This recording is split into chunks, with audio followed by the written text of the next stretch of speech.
안녕하세요. 김원준입니다. 이란에서 현재까지 20여 명의 사망자가 발생한 시위가 닷새째 계속되고 있습니다. 이 시위를 다루는 대부분의 국내 뉴스는 영미권 언론의 인용 보도입니다. 특히 트럼프 대통령이 이 시위에 트윗으로 어떻게 반응했는지를 다룬 뉴스가 상당수입니다.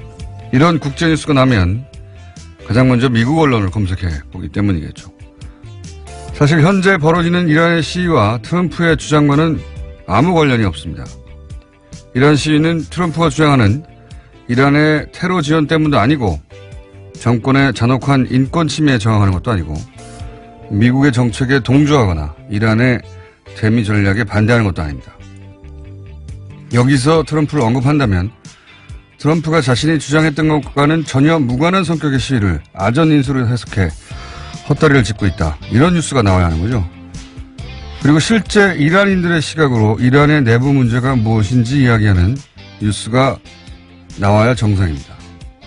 지난 겨울에 우리 촛불 시위를 우리에게 묻지도 않고 트럼프 시각으로 트럼프의 트윗으로 해석해 보도한다면 그게 어떻게 제대로 된 뉴스겠습니까? 백악관의 시각, 미국 언론의 시각이 아니라 우리 시각으로 세계를 보자는 이야기 다시 한번 하지 않을 수 없습니다. 김어준 생각이었습니다.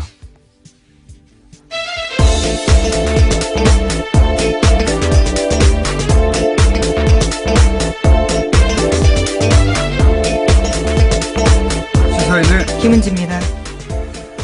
이런 국제뉴스가 나면은 항상 똑같은 문제가 발생해요. 네. 이게 자꾸 미국 언론으로 세계 뉴스를 접하면 미국이 세계를 보는 방식을 우리가 내면화할 수밖에 없거든요. 네. 여러 차례 지적하신 바가 있죠. 이 문제가 어떻게 나올 건지 문제의식을 우리 모두가 좀 가졌으면 하는데 미국이 뭐 워낙 슈퍼파워니까 미국 언론을 들여다보는 것까지는 뭐 당연히 해야 되는데 그 수준을 넘어서 이제 항상 미국 시각으로 세계 뉴스를 해석하는 이 관성 이거 바꿔야 되거든요. 더구나 트럼프 시대는 트럼프의 시각 자체가 대단히 왜곡됐잖아요. 편향되고 일방적이고 맞지도 않고. 예. 근데 이 트럼프의 트윗하고 세계 사건하고 연결해서 계속 보도하는 게 많은데 의미도 없고 세계를 이해하는데 도움도 안 됩니다. 우리 촛불 시 진짜 이유는 우리가 가장 정확하게 알잖아요. 예. 근데 우리한테 묻지 않고 트럼프 트윗을 보도한 다음에 뉴스하고 연결해버리면 이런 사태를 이해하는데 전혀 도움이 안 되기 때문에. 그런데 이제 이란인의 시각으로 이 사태를 바라보는 뉴스가 전무한 것이 우리가 그만큼 지역 전문가가 없다 보니까. 예. 뉴스 공장은, 이 문제를 어떻게든 해보려고 노력하고 있습니다. 그래서, 이 시위도 이란인의 시각으로 바라보면 어떻게 보이는지 적절한 인사를 섭외 중이다. 알려드리고요. 자, 첫 번째 뉴스는 뭡니까? 네, 새해에도 계속되는 질문입니다. 다스가 누구 거냐라는 질문에 대해서 전직 직원들의 대답이 이어지고 있습니다. 다스는 이명박 전 대통령의 소유다라는 건데요. 전 다스 총무차장의 증언입니다. 어제 MBN 보도입니다. 이 인사의 주장에 따르면요. 이명박 전 대통령이 다스 공장이 있는 경주를 방문할 때면 골프장과 항공권 예약을 모두 다스 직원들이 담당했다고 합니다. 특히 비용을 결제할 때는 다스 법인카드를 사용했다라고 하는데요. 이명박 전 대통령뿐만이 아니라 부인 김유롱 여사가 친구들과 함께 경주에 올 때도 골프 예약과 수행을 다스 직원들이 했다라고 합니다.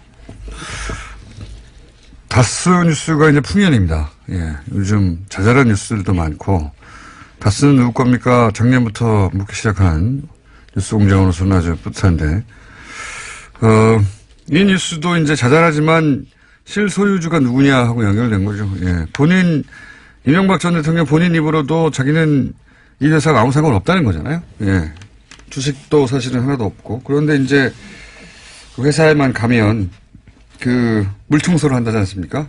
물청소하고 그 회사의 사장이 수행하고. 네, 왕 회장이라고 부른다고 합니다. 직원들은요. 회장이 따로 있는데, 예. 전 직원들이 동원이 되고.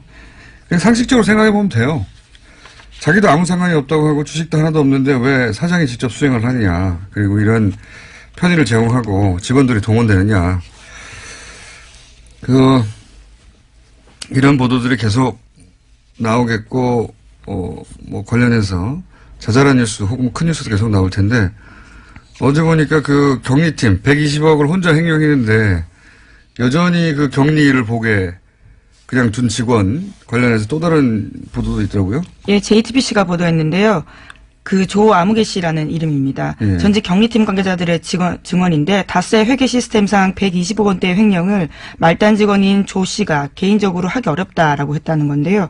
내부 관계자들에 따르면 조 씨는 말단 직원임에도 불구하고 김모 사장에게 직접 보고하는 방식으로 일했다라고 합니다. 그러니까 이제 여기서는 다스는 전산화를 하지 않고 다 요즘 뭐 통장 이체 혹은 뭐 전자 결제 또는 뭐 온라인 거래를 하는데 여기서는 통장하고 인감을 가져가서 돈을 뺐다는 거 아닙니까 항상. 그런데 그 인감을 사장만 가지고 있었는데 어떻게 말단 직원이 120억대를 빼내느냐 뭐 이런 얘기인 것이고. 네, 그래서 정호영 특검의 결론이었습니다. 그게. 120억 횡령한 것도 아무런 일 없이 다시 그 회사에서 똑같은 자금관리, 더군다나 자금관리하면서 120억 횡령했다는 거잖아요. 그런데 자금관리를 계속 맡긴 것도 세계 기업 경영사에 없는 일인데 그걸 혼자 할 수는 없다. 뭐 이거는 인감 노장을 가진 사장의 지시가 있어야 하는 거다. 네, 그러니까 다스 전현직 관계자 말에 따르면요. 최근에는 생산팀으로 옮겼다라고 합니다. 뭐 최근에는 이런 문제가 생기니까 또 옮겼겠죠. 네. 예. 근데 그 관련 보도 중에 다스 관련 여러 보도 중에 어제 있었던 것 중에 가장 중요한 뉴스는 JTBC가 보도한 이명박 전 대통령의 처남 김대중 씨 사망 후에 상속세를 주식으로 물납한 거. 예. 이게 플랜 다스의 개를 출범시킨 그 물납이죠. 그걸 해설한 뉴스가 어제 나왔어요. 그죠? 네, 다스의 상속세 납부 방안 문건들 보도한 건데요. 그러니까 이명박 전 대통령의 처남인 김대중 씨가 사망한 2010년 직후에 만들어진 거라고 합니다. 김 씨 추정 재산이 1,030억 원이나 된다라고 하는데요. 이것을 어떻게 납부할지에 대한 개괄적인 방안이 쓰여 있는데 이 문건은 청와대가 만들었다라고 다스 내부 제보자가 이야기하고 있다고 합니다. 그런데 상속자가요. 가장 불리한 방식으로 상속을 하라는 내용이 있고요. 실제로 그렇게 했다라고 합니다. 네, 이거는 사실 주진우 기자가 입수해서 안홍구 총장이 해설하면서 작년 9월, 10월 몇 주 동안 뉴스공장에서 계속 떠들어댔던 겁니다. 사실은 이 문건만 보면 다스 실소유주가 따로 있다는 거를 입증하는데 가장 명확한 증거 중에 하나거든요. 문건으로 남아 있으니까요. 예. 이걸 TV에서 다시 정리해 준 게 JTBC밖에 없다는 게 저는 신기할 정도예요. 이것만 정확하게 이해하면 다스 주인이 누군지 당시 명부상 최대주주였던 김대중 씨는 아니구나. 금방 누구나 알 수 있는 겁니다. 금방. JTBC면 이걸 다시 재정리해서 TV에서 보도했다는 게 이해가 안 가는데 어쨌든 한 번만 더 정리하면 자세한 정리는 9월 며칠자 뉴스공장을 다시 들으십시오. 그때 몇 주간 이야기를 했으니까. 근데 이제 이것만 이해해도 명백하거든요. 그래서 다시 한번 언급하면 상속세는 당연히 그 사망자 가족이 납부하는 거죠. 당연히. 그런데 이 문서를 보면 김대중 씨 유족은 관여를 안 해요. 자기 재산인데 자기들 재산이 어떻게 처리되는지 없어요. 예, 몰라요. 또 거기 보면 여러 시나리오 검토되는데 김대중 씨 재산인데 이명박 전 대통령의 청계재단에 전액 출연하는 방안이 검토됩니다. 처남이 왜 자기 재산을 다 매형한테 줍니까? 미쳤나요? 굉장히 친한 사이인가 보죠. 자기 재산을 왜 다 줍니까? 예? 그리고 김대중 씨 지분을 다스가 다 사버리는 방안도 검토가 돼요. 자기 회사인데 이유가 없어요. 이유가. 잘 나가는 자기 회사를 왜 그렇게 합니까? 그리고 그렇게 자사주를 매입해서 소각하면 두 번째 주주 MB 형 이상은 씨 지분이 70%가 넘어가거든요. 최대주주가 돼버려요. 그 회사 지배권이 완전히 이상은 씨한테 가기 때문에 이 방안도 채택이 안 됩니다. 그리고 주식으로 상속세를 내잖아요. 우리가 다 알다시피. 그리고 나서 다스가 김대중 씨한테 보존하는 방안을 검토해요. 자기 재산을 처리하는데 왜 회사가 보존을 해요? 이건 자기 재산이 아닌 걸 보유하고 있다가 그걸 이제 처리하니까 일종의 수고비를 챙겨주는 거다 이렇게 해석할 수 있는 것이고 또 김대중 씨가 아예 제외되는 안도 검토가 돼 있어요. 주인인데. 예. 그리고 김대중 씨가 어제 JTBC도 잠깐 언급한 걸로 아는데 진짜 주인이면 그냥 자기 명의로 된 부동산 많았잖아요. 예, 그걸로 내면 됩니다. 예.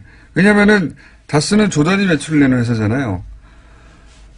근데 그 회사 주식을 내놔요. 부동산은 팔고 배당받아서 또 사면 되는 거에 불과합니다. 굉장히 불리한 방식으로. 근데 회사의 지배권을 아예 넘겨버려요.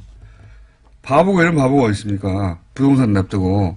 부동산은 또 사면 되는 건데 부동산은 냅두고 황금알을 낳는 회사의 지배권을 다 넘겨버리잖아요. 실제로 지배권을 잃게 됩니다. 그래서요. 그러니까요.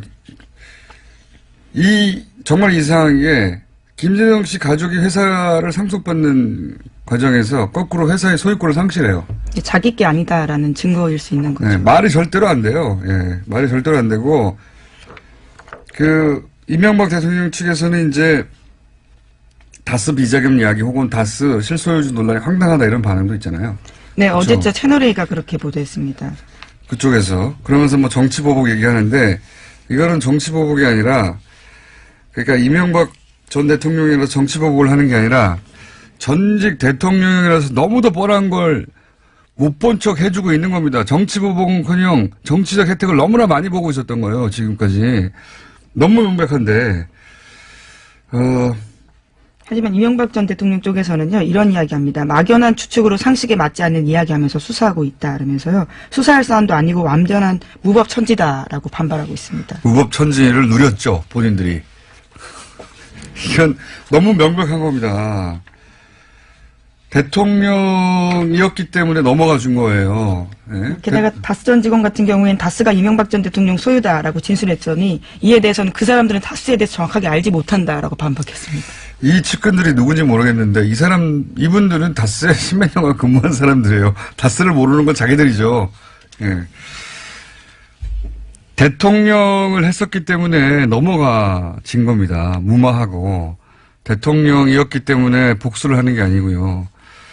대통령이 뭐라고 이렇게 명백한 거짓말을 계속 들어줘야 되는 건지. 자, 정치보복이 아니라 정치 혜택을 입었던 사안입니다. 이제 다스에 관해서 계속 뉴스가 나오는데 어쨌든 JTBC가 어제 정리해서 보도한 이 문건 주진우 기자가 입수해서 진작부터 우리가 제기했던 이 문건만 봐도 실소유주는 따로 있다는 게 너무 명백합니다. 네. 다스 관련 뉴스가 쏟아져서 다시 한번 정리했고요. 보다 자세한 내용은 이미 다 했기 때문에 뉴스공장을 뒤져보시면 자세히 복습하실 수 있습니다. 네. 네, 찾기 어려우시면 과거 시사한 기사를 보셔도 좋습니다. 자, 다음 뉴스는 뭡니까? 네, 2008년 삼성특검이 이건희 삼성전자 회장의 차명 계좌를 적발한 바가 있습니다. 하지만 지난해까지만 해도 실명 전환한 계좌가 270개가 넘는다라고 오늘 아침 한겨레신문이 보도했습니다. 수백 개의 차명 계좌를 10년 가까이 유지했다라는 뜻인데요. 금융당국은 이 회장이 차명 계좌를 장기간 유지한 목적 등에 대해서는 파악하지 못했다라고 합니다. 이 차명 계좌 얘기 계속 나오네요. 예, 정말 많습니다. 지난 10년간은 안전하다고 생각했나 보죠. 예, 그래도 된다고. 이명박 박근혜 정권 하에서는 이거 건들 리가 없다고 생각했나 보죠. 네. 그래서 이 숫자도 너무 많이 나와요. 1100 몇 개, 뭐 또 추가로 200개 또 뭐 그렇죠. 몇십 개. 경찰청에서 파악한 것도 200여 개가 된다고 네. 하더라고요. 그리고 다 또 별건입니다. 이건 또 새로 차명 계좌를 실명 전환한 줄 알았더니 그중에 또 400 몇 개가 남아 있다가 작년에 정권 교체된 이후에 또 200개가 더 바뀌고 뭐 복잡합니다. 근데 이런 얘기를 볼 때마다 삼성 관련해서 그런 얘기가 있죠. 다른 재벌들은 법을 어떻게 피해갈지를 고민할 때 삼성은 자기들에게 유리한 법을 어떻게 만들지 모색을 한다고. 그게 그냥 말이 아닌 것 같아요. 예. 네, 뿐만 아니라요. 이 최근 공개된 이건희 회장의 또 다른 차명 증권계좌 200여 개 실명 전환됐다라는 게 있는데요. 이것도 지분 변동 공시 제대로 됐는지에 대한 의문도 제기된다라고 합니다.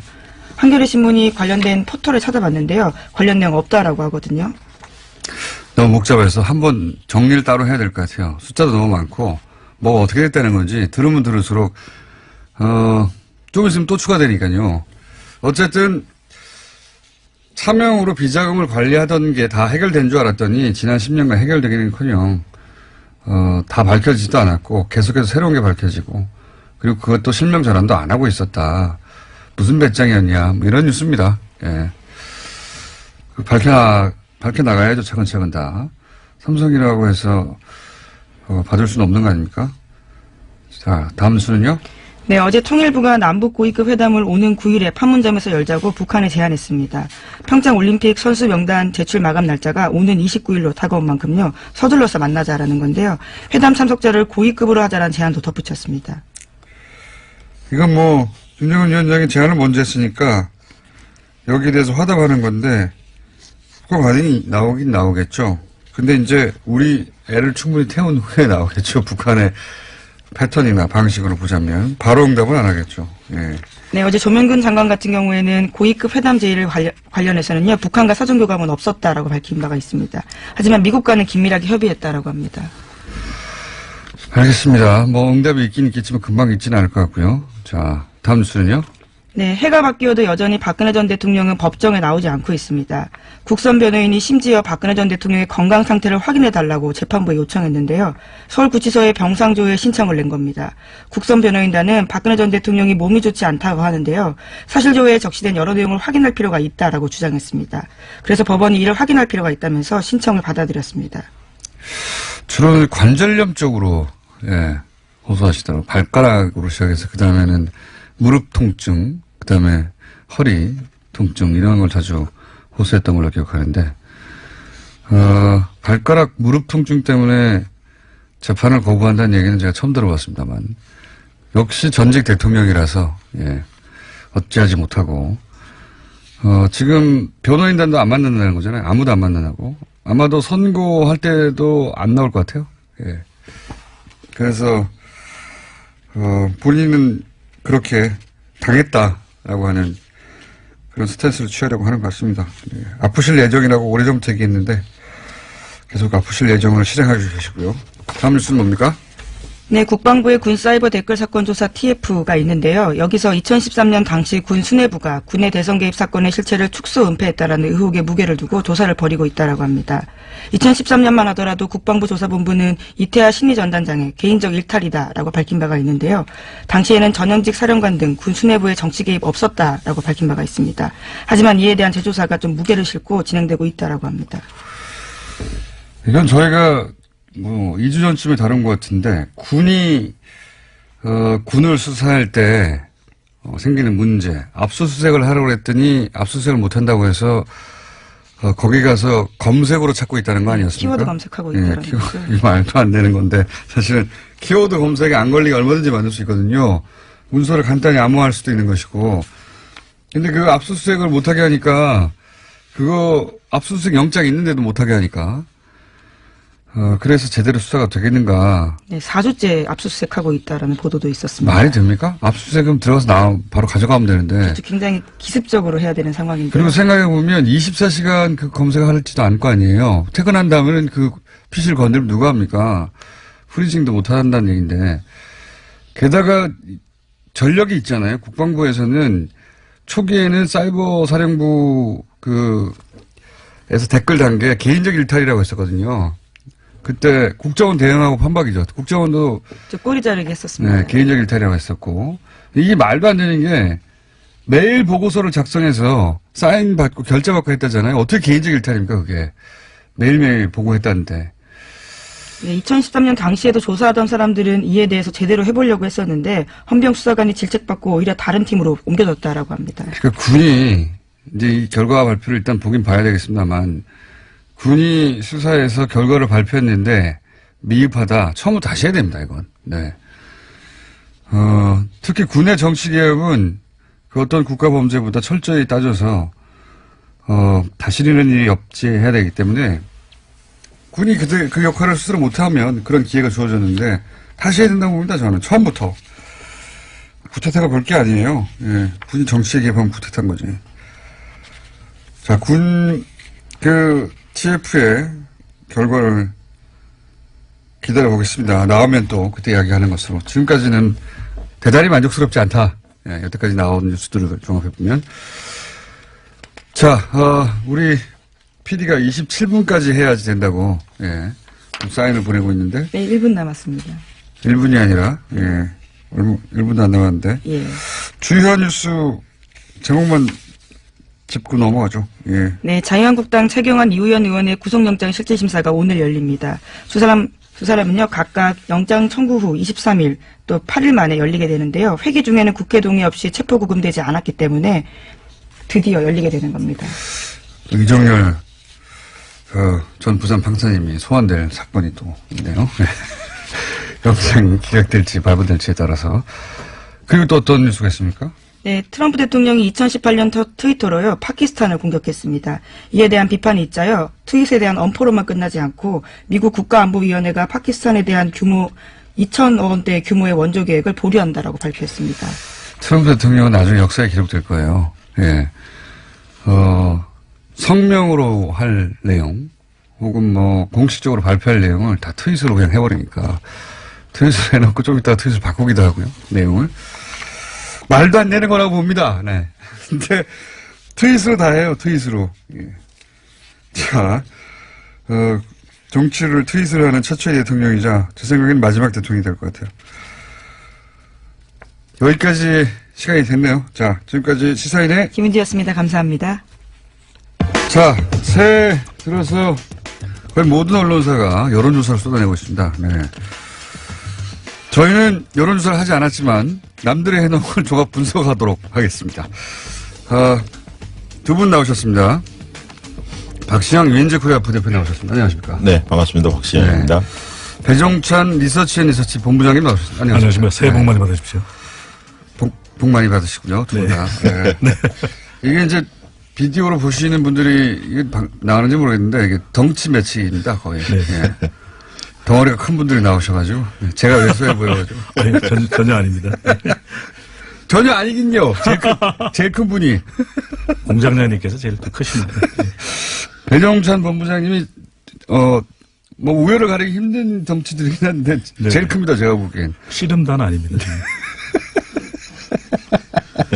네. 그러니까 여기 아마 외국인이 이 방송을 보면 한국 씨름단이 나와서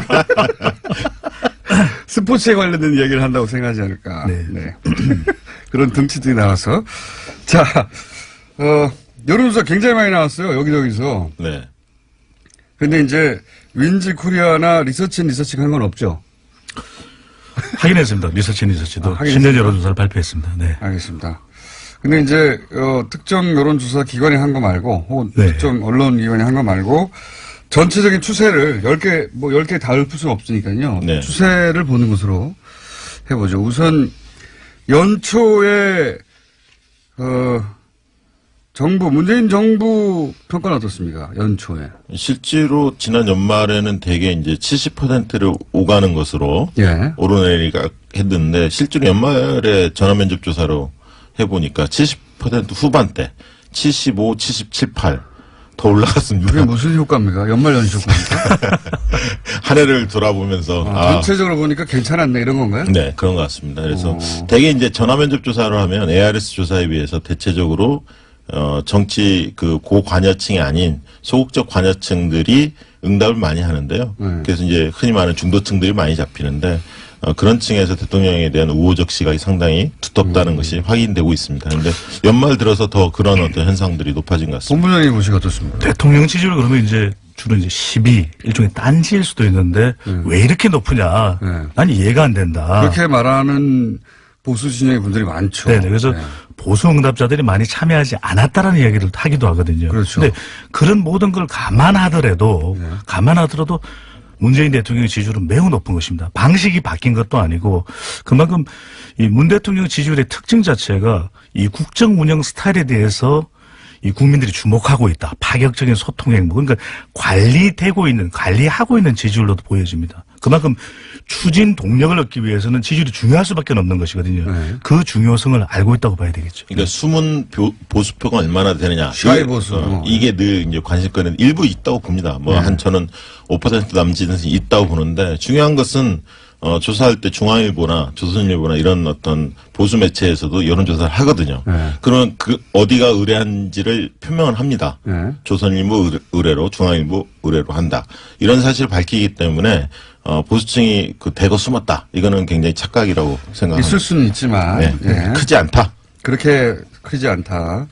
예전에 이명박 전 대통령 시절 지방선거할 때 그런 그런 거 있었죠. 샤이 진보가 분명히 있었죠, 그때는. 네, 그 당시에는 그 무당파들의 3분의 2는 야당 동조를 하는 층이었습니다. 그래서 실제 여론조사하고 거의 20% 가까이 차이가 나는 지방선거 결과가 나왔지 않습니까? 그렇습니다. 숨어있는 표가 10%가 된다 그러면 그 표가 옮겨오면 말씀하신 대로 공장장께서 말씀하신 대로 20% 가까이 되는 것이거든요. 그만큼 숨은 표를 잃는 것이 또 중요할 수밖에 근데 없습니다. 당시에는 안심번호를 여론조사 기관들이 할 수 없었고 언론사나 그렇다 보니까 집 전화를 중심으로 했었습니다. 대개는. 그렇죠. 그리고 핸드폰 조사를 했지만 한계가 있었고요. 그러다 보니까 최근에 이제 안심번호가 그 선관위에서 제공하는 그때도 도지사에서 집 전화를 했었어요, 맞아요. 예, 그렇기 때문에 차이가 큰 거고요. 대표성이 없다라고 이야기를 하죠. 그러니까 2010년만 하더라도 집 전화로 하는 것이 아주 대표성이 있겠다라고 생각했는데 급속도로 이 휴대폰이 보급된 이 현상을 좀 반영하지 못했던 것이 2010년의 결과였죠. 예, 그렇기 때문에 최근 조사는 상당히 정확하다 이렇게 보시면 됩니다. 당시 여론조사 기관들 엄청나게 욕먹었죠. 저희는 맞췄습니다. 욕먹었으니까 오래 사는 겁니까? 썰렁하게. 네, 알겠습니다. 네. 콧구녕을 알 수도 있습니다. 그래서 썰렁한 이정렬 판사님 계셨을 때 한 번 나오셨다면서요, 두 분이. 예. 예. 끝나고 뒤풀이가 더 길었습니다. 예. 예. 그때하고 똑같다고 생각하시면 안 됩니다. 알겠습니다. 네. 정신 차리겠습니다. 네. 자, 하여튼 국정 운영 평가는 연말 연시효까지는 모르겠으나 오히려 더 높게 나왔다. 네. 예. 희한하네요. 예. 문재인 대통령 지지율의 특징을 이제 지난 충분한 데이터가 쌓였으니까 이제 6개월 이상 특징을 보자면 뭐 어떤 특징이 있습니까? 쉽게 얘기하면 이제 중도층에서도 3분의 2 이상은 문재인 대통령이 지지하고 있고요. 진보층뿐만 아니라 그 보수층에서도 거의 절반 가까이는 지지를 하고 있습니다. 아, 보수층 지지층도 상당히 두텁다. 네, 그렇습니다. 그러니까 응답자 특성으로 보면은 중도층도 그렇고 또 호남 지역에서의 지지율이 또 매우 높고 이 연령대별로도 골고루 뭐 30대, 40대, 50대까지 지지율이 높다는 것인데 특징 중에 하나가 과거에 대통령의 지지율이 높을 때는 특정한 이유가 있었습니다. 아, 이것 때문에 내가 지지한다. 근데 문재인 대통령의 특징은 국정 운영 스타일, 이전에는 볼 수 없었던 이 소통을 하고 있고 또 많이 경청하고 있는 모습 때문에 특별한 이유가 없다 하더라도 물론 직전 정부, 직전 대통령은 많이 비교는 되겠지만 아, 잘한다. 이런 평가가 있는 것으로 저는 보여집니다. 제가 볼 때는 이상적인 리더 이미지와 지금 현재의 문재인 대통령 이미지가 상당히 일치합니다. 조사를 해보면.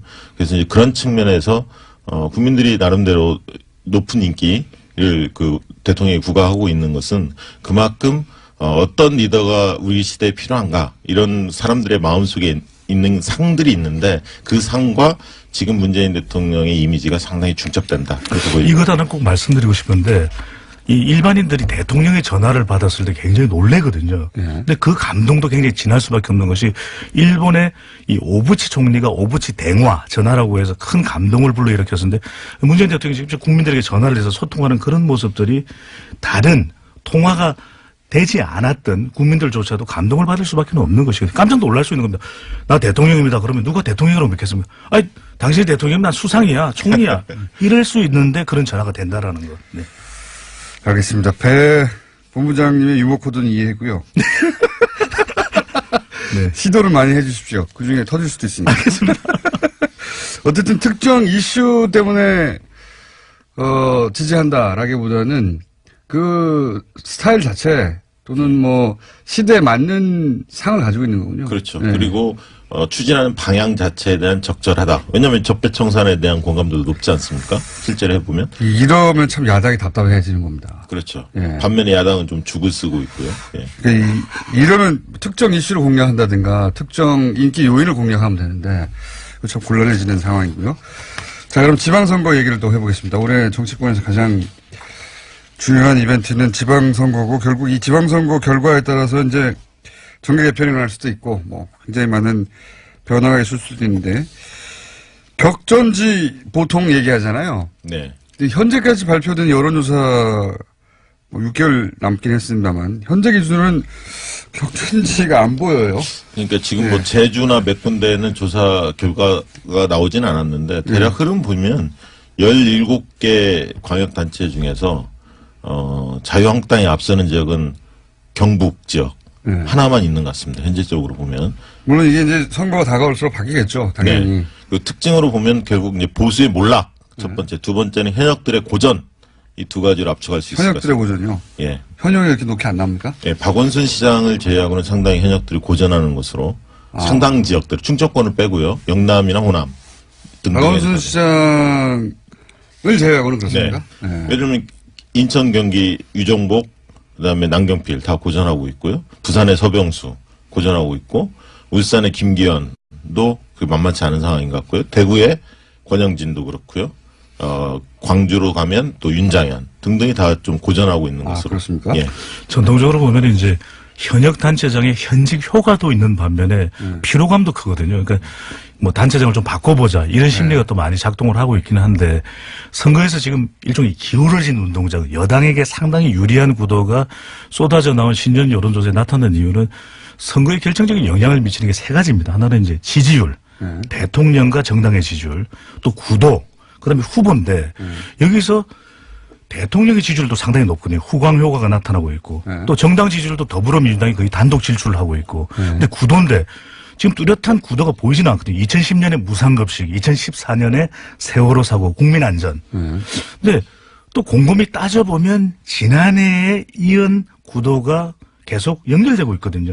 탄핵 국면 구도. 그다음에 적폐청산 전선. 예, 야당으로서는 수를 써보기가 굉장히 힘든 후보 경쟁력만으로 버텨야 되는데 마땅한 또 인물이 없다라는 것이 야당의 큰 고민이 되는 것이죠. 그렇죠. 그러니까 지금 고민은 그 지점입니다. 그러니까 심판론이 통하지 않을 것 같다. 이런 거죠. 정권 심판론. 예, 그런데 항상 견제론은 일정 정도 먹힌 측면이 있습니다. 과거의 지방선거. 특정 정당이 독식하는 구조에 대해서 국민들이 약간 거부감을 갖는 게 있거든요. 보통 그렇죠. 예. 네, 견제 심리가. 그래서 그러면 야당이 지금 국면에서 어떻게 활로를 찾을까? 저는 뭐 심판론보다는 실제로 읍소론, 동정론, 견제론. 우리도 좀 살려달라. 네, 제발 싹쓸이만 막아달라. 이런 그거 거 의외로 통합니다. 의외로 통합니다. 그리고 네. 선거 실제로 한 달 사이에 뒤엎어진 경우가 많거든요. 2012년 총선도 그건 그렇고 뭐 16년 총선도 이루 마찬가지고. 말할 수 없이 많은 사례가 있죠. 예, 막판에 지어지는 거. 그리고 1대1 구도로 만들려고 굉장히 노력을 할 겁니다. 일부 지역에서 자유한국당과 통합되는 정당 간에 후보 단일화를 한다든가 이런 식으로 해서 뭔가 막판 뒤집기를 시도할 것으로 보여지는데 그러나 지금 흐름으로 본다면 상당히 역부족이다. 저는 그렇게 보여집니다. 왜냐하면 대통령의 초강세 지지 속에서 집권 1년 만에 치러지는 선거거든요. 이번 선거가. 그렇기 때문에 딱 1년만 되는 거죠. 그렇죠. 6월이면. 그렇기 때문에 야당에서 여러 가지 노력은 하겠습니다만 여당에서 실수를 하지 않나. 물론 이제 방심하면 이 반드시 반격이 올 수 있습니다. 방심하거나 오만하면 되치기를 당하지만 그런 것들이 없이 잘 관리만 한다면 이번 지방선거는 상당히 여당한테 유리한 선거다. 그렇게 보여집니다.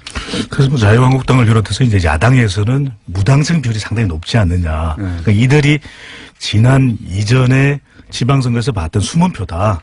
결국 투표율이 가까워지면 우리에게 올 것이다. 근데 여기서 이제 중요한 것이 그런 변수가 작동이 돼야 되거든요. 그만큼 그런 숨은 표를 끌어올 수 있는 경쟁력 있는 후보가 나설 수 있냐. 근데 후보도 보면 뭐 비빌 언덕이 있어야 되거든요. 당선 가능성이 높다. 그럼 나 출마할게. 이렇게 되는데 그래서 지금 중요한 것이 이 자유한국당을 비롯해서 야당 통합 신당이라고 우리가 이야기를 하지 않습니까? 과연 이 효과가 얼마만큼 약근해서 좀 불러 일으켜질 수 있는지. 국민의당과 바른정당의 통합이 될 거라고 전제하고 그 이름은 아직 정해지지 않았지만 통합 정당. 그 정당이 이제 원래 통합 이름이 정해지기 전에는 통합신당이라고 보통 불러요. 네. 통합신당이라고 부른 다음에 여론조사를 하면 통합신당은 언제나 여론조사에 높게 나옵니다. 네. 역사적으로도. 네이밍 효과죠. 네. 통합신당 좋잖아요, 느낌이. 네네. 통합도 되고 새로운 거야. 그리고 뭐 상처 없이 온전히 통합되는 느낌도 들고요. 네. 그렇긴 한데, 그래서 이제 온전한 여론조사 결과라고 볼 수는 없긴 하나, 뭐 이름도 정해야 할 것이고, 그 사이에 이제 떨어져 나가는 사람들도 나오고 뭐 이러면서 상처를 입고 주저앉게 되는 게 보통의 이제 신당의 모습이긴 한데, 그걸 감안하고서 이 새로운 당이 이 판세에 미칠 영향은 뭘까요? 실제로 우리 그 사회에서 삼지대 정당사의 삼지대 시장은 분명히 존재합니다. 그러니까 20% 내외에는 분명히 시장이 있습니다. 지난번 안철수 대표가 21%를 했고요. 총선 때도 국민의당이 26%인가 7% 네. 정당 득표를 했었죠. 그 정도는 있다 이거죠. 예, 그 정도는 늘 있는 거고요.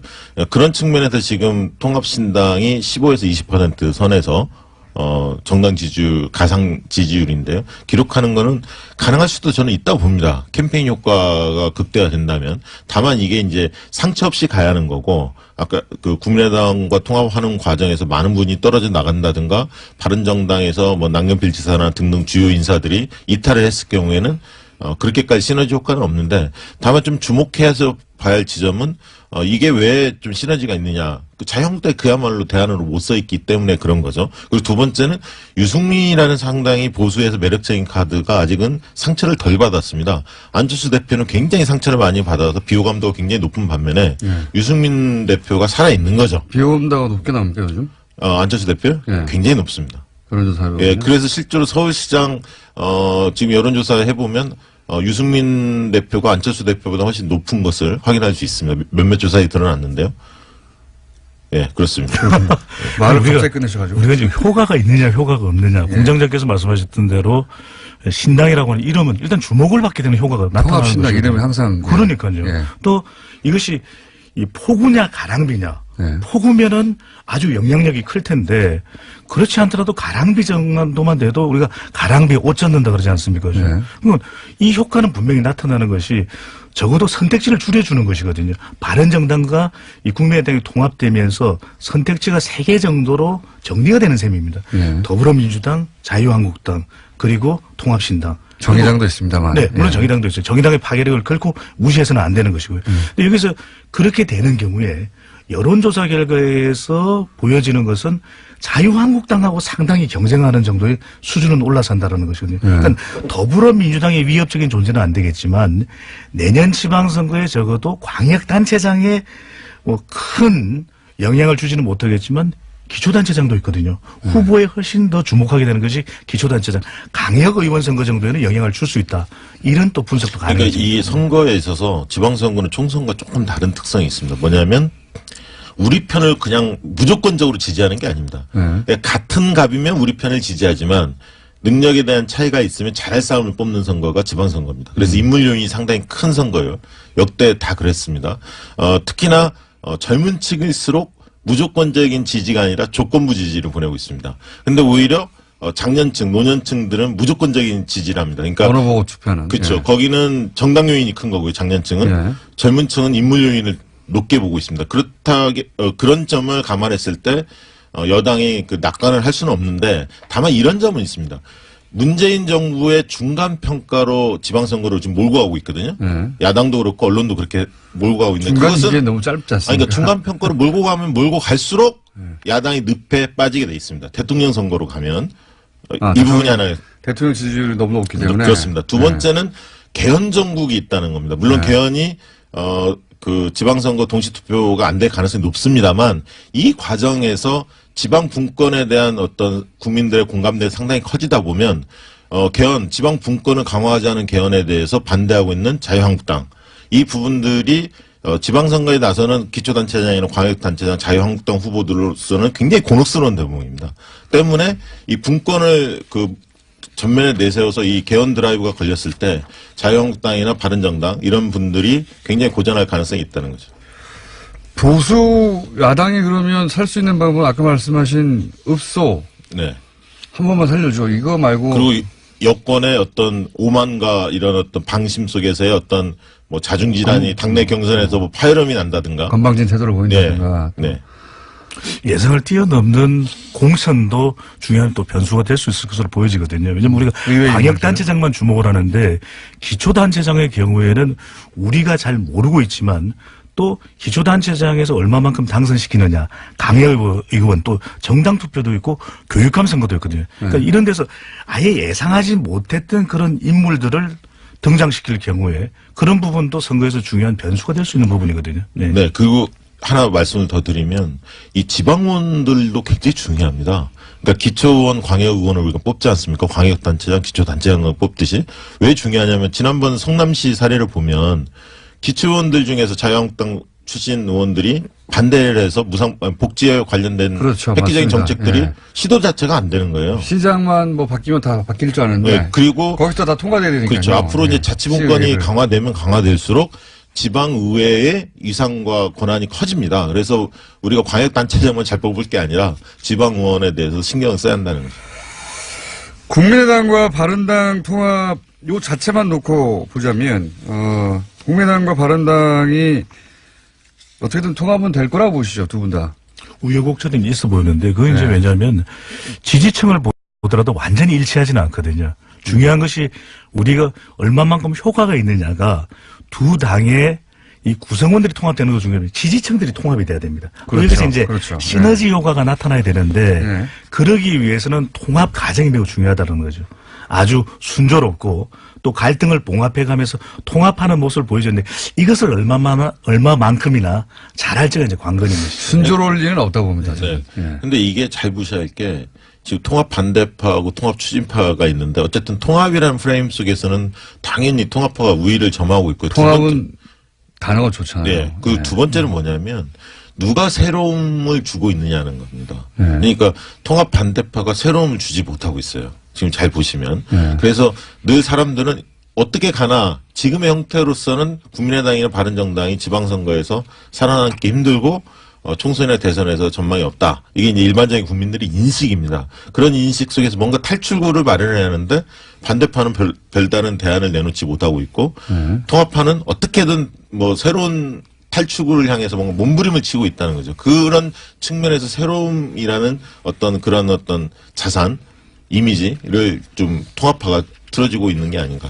근데 선거에서 중요한 게 보면은 지방선거를 보더라도 결국에는 이게 이 국민들을 위한 또 지역 주민들을 위한 이 공약이 사라져버리거든요. 잘 모르게 되거든요. 우리 또 뉴스 공장 메시지가 분명하지 않습니까? 우리의 정체성. 그런데 대개의 경우에는 지금 보면은 각 갑자기 정당 훅 들어오시네요. 네네. 제가 이게 들어갈 땐 들어갑니다. 근데 나올 땐 나오고 잘 안 나와서 그렇죠. 근데 해보면 이 메시지가 분명해야 되는데 이태리에서 지방선거에서 돌풍을 일으켰었던 정당이 오성운동 정당이에요. 네네. 분명합니다. 우리 유명하죠. 공기를 맑게 하겠다. 네. 인터넷을 무한정 사용하게 만들겠다. 네네. 또는 우리는 뭐 이념을 어떤 걸 지향한다. 이게 명쾌하게 이 정당의 정책 메시지가 전달되니까 오히려 돌풍을 일으켰었거든요. 근데 지금 저는 좀 더 이 관심을 기울여야 되는 부분이 야권에서는 보다 명확한 정책 메시지를 좀 내놓을 필요가 있을 걸로 보입니다. 야권은 지금까지는 이제 적폐 청산 이제 그만해라 하고 그다음에 전통의 그 레퍼토리 북한 네. 이거 두 개 외에는 나오는 게 없어요. 그죠? 그러니까요. 우리가 보면은 메시지는 명쾌하고 선점을 하는 것이 중요하거든요. 네. 2010년 지방선거에서 보면 당시에 이 야당에서 무상급식을 내걸었지 않습니까? 네. 근데 우리가 잘 모르고 있었던 것이 당시 오세훈 시장은 유기농 무상급식을 내걸었어요. 근데 무상급식 이미 선점하고 있는 시대에 뭐를 갖다 붙여도 그것이 주는 파급 효과는 제한적이거든요. 네, 네. 그러니까 가령 적폐청산으로 나오면 우리는 어떤 강한 메시지를 대안으로 들고 나와야 되는데 그렇지 못한 것이 지금 이 정당의 어떤 돌파구를 마련하지 못하는 것입니다. 근데 이게 잘 보셔야 돼요. 그 주장도 중요하지만 누가 이야기하느냐가 굉장히 중요해요. 중요하죠. 예. 메신저에 대한 신뢰도가 중요한데 홍준표 대표가 아무리 떠든들 좋은 얘기 한들 그거를 신뢰할 수 있는 국민이 얼마나 되겠습니까? 마찬가지로 안철수 대표도 지금 그런 부분에 상당히 위기가 있는 홍준표 거예요. 대표인데 영남권에서는 또 일부 지역이죠. 근데 지금 네. 부산 경남도 흔들리지 않습니까? 실제로 본다면. 메시지는 공장장님께서 이야기를 하셔야 될 것 같아요. 공장장을 자유한국당으로? 아니 그거는 자유입니다만은 자유한국당이니까. 제가 출마할까요? 입당해가지고. 예. 대표 경선에. 자, 훅 훑어봤어요. 예, 훅 훑어봤는데, 겉핥기 정도로 훑어봤다고 생각이 듭니다. 네. 큰 틀에서만. 근데 이제 두 분을 좀 자주 모셔야 될 것 같아요. 이 선거의 해이기 때문에 자주 모셔야 될 것 같은데, 오늘 거의 미천이 다 드러났지도 모르겠다. 다 드러난 것 같습니다. 할 얘기를 더 이상 없습니다. 다 하셨을지도 모르겠다.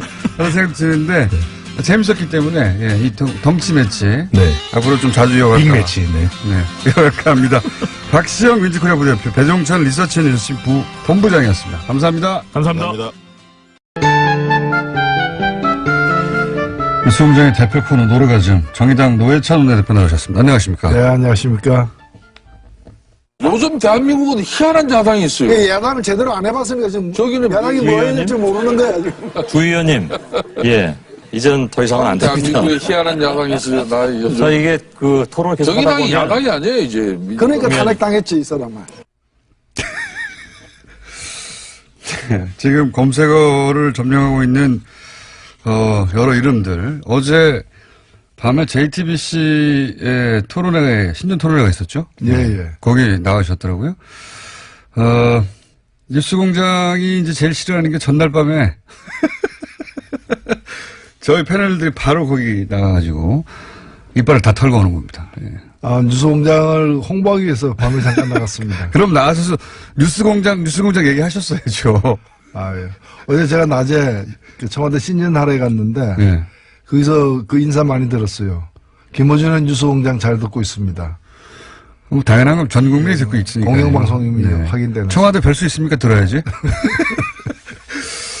자, 근데 어제 가만히 매치업을 생각해보면 썰전과 뉴스공장의 패널 양쪽에 나와가지고 믹스 매치업을 했어요. 그죠? 예, 그렇게 됐네요. 네. 보면 그렇게 됐습니다. 요 멘트 어제 이제 보신 분들도 있겠지만 못 보신 분들을 위해서 요 멘트는 어떻게 나온 건지. 예. 최근에 그 벌어진 아랍에미리트와의 어떤 모종의 스캔들이 있는 게 아니냐, 국가적인 마찰이 있는 게 아니냐라는 그 자유한국당 의혹 제기에 대해서 기본적으로 그 관련자들이 거의 다 전 정권 사람들이기 때문에 사실을 알고 싶으면은 그럼 이명박 대통령한테 물어봐라. 귀하 쪽 사람 아니냐, 집안 어른 아니냐. 근데 그리고 또 실제 실무를 담당했던 사람 중에 그 자유한국당 현역 의원도 있어요. 그래서 그런 사람한테 물어보면 누구보다도 더 잘 알 수 있는 일을 괜히 이제 뭐 정부에 떼쓰고 또 아랍에미리트에 가니 안 가니 그러면서 또 가지도 않아요. 뭐 안 만나주니까. 조사관 파견하겠다고 해놓고 가지도 않고. 그래서 그랬더니 이제 왜 정의당은 뭐 정부가 정의당에게 정보를 흘려줬다는 거예요. 제가 어제 낮에 그 청와대 신년하러 가서 정의용 안보실장, 국가안보실장에게 물었어요. 근데 얘기해 줄 수 없다. 딱 끊어서 답을 하더라고요. 한명도 정부수석한테도 물었어요. 전혀 사실 아니다.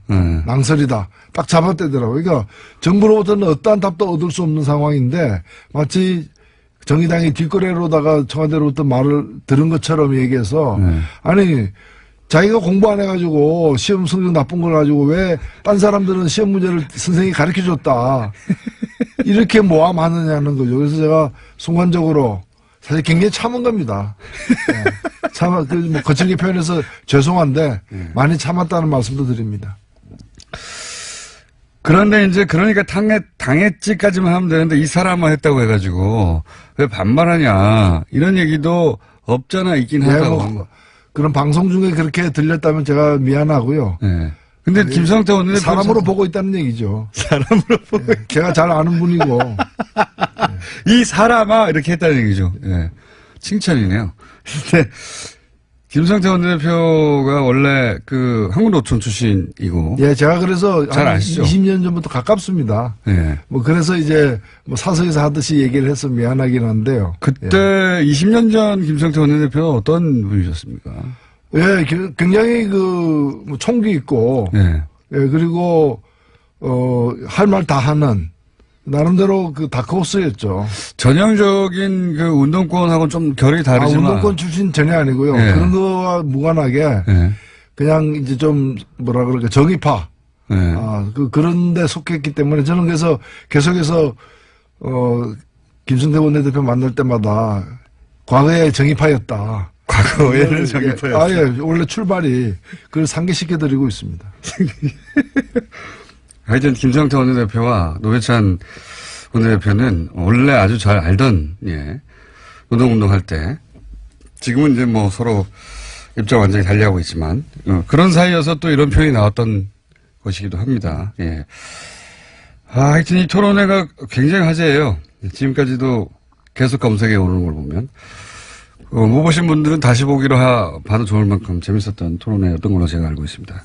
근데 이제 손석희 대표는 사장은 워낙 이 토론회 할 때 일정 정도 이제 과열되거나 또 시간을 잡아먹으면 자제를 시키잖아요. 예. 예. 저 같으면 계속 싸우겠을 텐데, 그냥. 그리고 너무 멀어요, 보니까, 거리가 서로. 서로를 휘두르면 닿을 수 있는 자리로 이렇게, 응? 삿대질도 가능하고, 그랬어야 되는 건데, 안타깝다 하는 생각도 들고요. 저희가 한번 이 내부를 모셔가지고, 예, 난타전을 벌일 수 있도록 한번 꾸며보겠습니다. 한 명 더 부르시죠. 누구까지 손석희.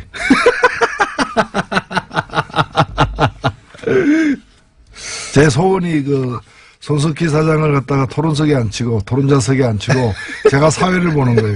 그래서 발언하면은 빨리 끝내시죠. 이렇게 잘라버리는 거 있죠. 그래서 평생 소원인데 아직 못 해보고 있습니다. 저하고 손석희 사장님하고 토론을 시키시고 사회를 봐주시면 재밌을 것 같네요. 아, 그것도 괜찮겠네. 근데 토론이 되겠습니까? 토론 잘 안 되겠죠. 예. 잘 안 되겠지만 레슬링을 하면 뭐. 제가 말하는 거는 계속 그냥 두고 예. 손석희 사장님 말만 하면 끊어주세요. 아, 그래야지 제가 뭐. 유소공장 소속인데. 자, 새해 첫 시간이니까 이런 거 한번 해보고 싶습니다. 지난 한 해를 이제 통 털어서 한번 되돌아보고 정의당에게는 한 해가 어떤 한 해였는지도 좀 되짚어보고 그리고 2018년의 정의당의 목표나 혹은 2018년은 어떤 한 해가 되기를 바라시는지 큰 이야기 좀 해본 다음에 현안들 얘기 넘어가는 것으로 작년에 탄핵 대선 이거 말고 탄핵 대선이야 뭐 전 국민이 다 알고 있는 커다란 사건들이고요. 이거 말고 그때 그 사건이 굉장히 중요했다.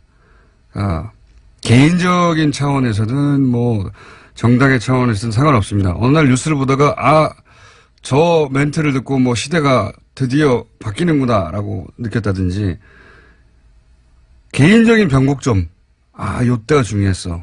이런 거 없으십니까? 사건 되짚어보자면. 예, 저는 사실 작년에 뭐 촛불 끝에 조기 대선이 있었고 네. 또 많은 분들이 정권이 교체되리라고 예상을 했지만 교체된 정권이 어떤 성격의 정권이고 어디로 나아갈지에 대해서는 우려와 걱정도 없지는 않았거든요. 예, 예. 근데 저는 대선 5월 9일 날 끝나고 예. 뭐 열흘도 안 돼서 5월 18일 날 예. 5.18 기념식 네네. 현장에서 대통령의 기념사를 듣고서 역대 대통령의 기념사와도 다른 그야말로 물론 저는 소속된 정당은 달리하고 있지만 예. 좀 이 촛불의 정신이 반영된 우리가 오랫동안 기다려왔던 그런 좀 새 시대가 열리는 새 시대를 여는 그런 여러 메시지들을 사실은 읽고 제가 공개적으로 칭찬을 했어요. 예, 예. 되게 기념사 전문을 갖다가 페이스북에 올려가지고 이거는 다 읽어야 된다. 한번 읽어볼 것을 권한다라고 얘기를 했는데 그 후에 이제 6월 항쟁 기념식 6월 10일도 예. 거의 마찬가지였어요. 그래서 제가 이거 누가 썼냐 라는 얘기까지도 했는데 예. 저는 그게 단순히 뭐 명문이다 잘 썼다를 넘어서서 우리가 가야 할 말을 정확하게 짚었다라고 저는 생각이 됩니다. 물론 그 후에 많은 일들이 있었고 네. 뭐 어느 다른 정부도 그렇지만 이 정부가 뭐 모든 걸 완벽하게 다 잘하고 있다고도 보기 힘들긴 합니다만은 우리가 단순히 저는 정권이 교체된 게 아니라 시대가 바뀌었다라고 계속 생각을 하고 있습니다. 그래서 이 시대는 5년 만에 끝나는 시대가 아니라는 거죠. 정권은 5년 만에 이제 일단은 끝나겠지만 시대는 계속 변화된 시대가 가야 되는 거고 과거로 돌아갈 수는 없는 거 아니겠습니까? 그런 점에서 우리가 앞으로 뭘 해야 되는가 또 서로 어떤 관계를 맺고 가야 되는가에 대해서 좀 깊이 생각해 볼 때다. 그런 점에서 촛불 이전에 살던 방식, 예. 촛불 이전에 정치하던 방식으로 촛불 이후에도 해서는 안 된다. 그래서 이 촛불에게서 기원 전 기원 후가 비포 크라이스트 BC가 아니고 비포 캔들, 애프터 캔들 이렇게 나눌 정도로 촛불 이전과 촛불 이후가 BC가 비포 캔들이다. 그 정도로 이제 기원 전 기원 후가 촛불 사태 이전과 이후로 나눠진다. 지금도 보면은 여전히 촛불 이전에 여러 가지 정치하는 방식에 물들어 있는 집단과 그다음에 새로운 정치를 이제 해보려고 좀 다지고 있는 그런 집단의 차이가 분명히 드러나는 지점이라고 봅니다. BC를 비포 캔들이라고 하는 건 지금 방금 생각하신 겁니까? 제가 며칠 전에 한번 써먹었습니다. 어디 방송에 토론에 나가가지고. 그럼 앞으로 여기서 꼭 써주시죠. 제가 신년사 할 때 한번 썼습니다. 와닿는 표현입니다. 예. 근데 이제 그 5.18 기념사를 보면서 시대가 정말 바뀌었구나 하는 걸 실감하셨다는 거죠. 네. 네. 거기 그리고 바뀐 시대에 주요한 정신들이 거기 담겨 있으니까 요대로 요대로 가면 되겠다. 그리고 뭐 여러 가지가 있었습니다. 제가 그래서 그 광주 시민들에게 직접 들은 얘기인데 5.18 하면 광주에서 늘 하잖아요. 예. 근데 광주 시민들이 입장권 없이 들어간 최초의 기념식이 지난해 기념식이었습니다. 가서 신분증만 보여주면 무조건 들어갔는데 그전에는 초청된 분만 들어갔거든요. 경비라거나 여러 가지 때문에, 사정 때문에. 그런 작은 것부터 시작해서 그날 이렇게 그 참가자들, 그 높은 지위에 있는 사람이 아닌 그런 일반 시민들이 우대받는 그런 여러 가지 상황들 보면 그래서 제가 디테일에 강하다라고 칭찬도 해줬는데. 맞습니다. 예. 예. 굉장히 인상적인 장면도 많이 나왔죠, 네. 그때. 뭐, 유가족 안아준다든가. 그렇습니다. 상징적인 장면이었다. 알겠습니다. 정의당에게도 2007년이 어떤 한 해였다고 정의할 수 있습니까? 예, 일단은 뭐 촛불에 저희들은 그 힘이 좀 적고 당도 적은 편에 속하지만 다른 당에 비해서 누구보다도 앞장서서 촛불 처음부터 첫날부터 마지막까지 온몸을 실었죠. 예. 예. 저희들이 뭐 이 기여했다라고 뭐 큰 공을 세웠다기보다는 열심히 참여했다. 그래서 정치 세력으로서 할 바를 다 했다라고 저는 생각되고 대통령 선거 때도 정의당의 어떤 특성 등을 유감없이 보여줘서 많은 분들에게 심상정 후보 예. 뭐 선전했죠. 선전했습니다. 해가지고 정의당을 제대로 알리는데도 공헌을 했고요. 근데 이제 정의당이 모든 대선을 통틀어서 진보정당이 자기 색깔을 가장 분명히 드러냈던 그리고 가장 많은 사람에게 진보정당이 어떤 정당인지를 알린 대선 토론이었어요. 사실. 그렇습니다. 네. 끼지도 네. 못했거든요. 과거에는. 잘. 과거에는 그랬죠. 뭐 존재가 보이지도 않았던. 안 껴줬어요. 토론회 예. 때. 예.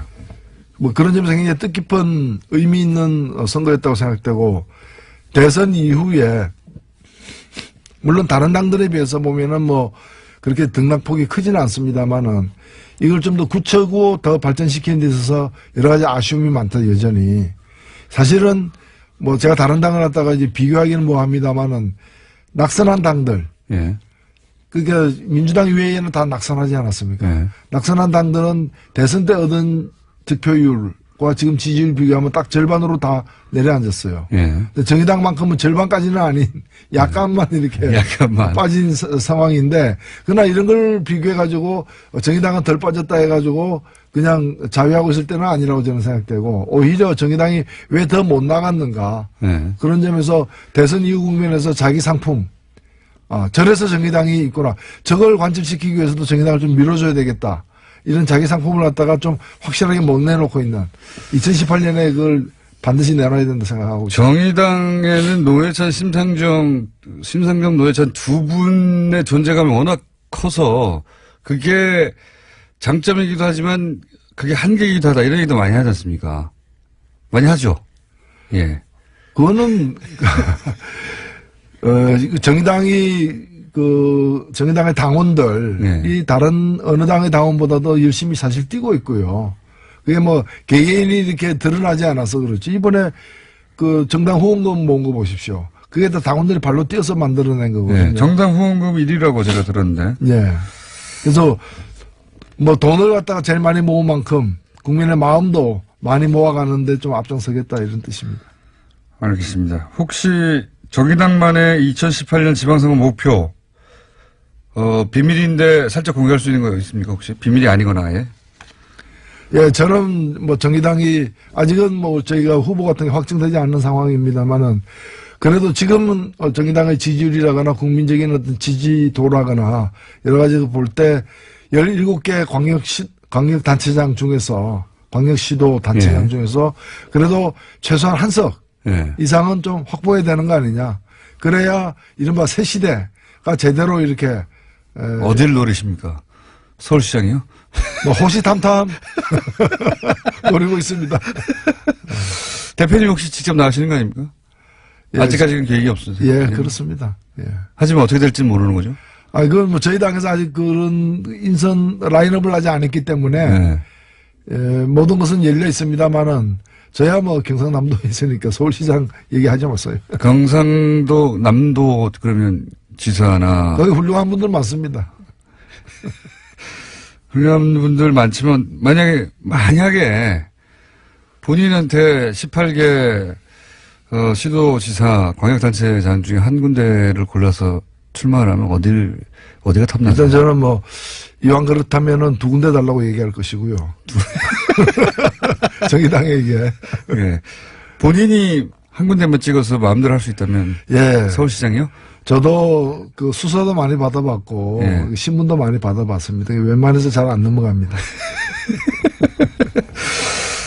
전망은 어떻게 보십니까? 전망. 이제 홍준표 대표는 6개 정도. 예. 부산, 대구, 울산, 경북, 인천, 경남.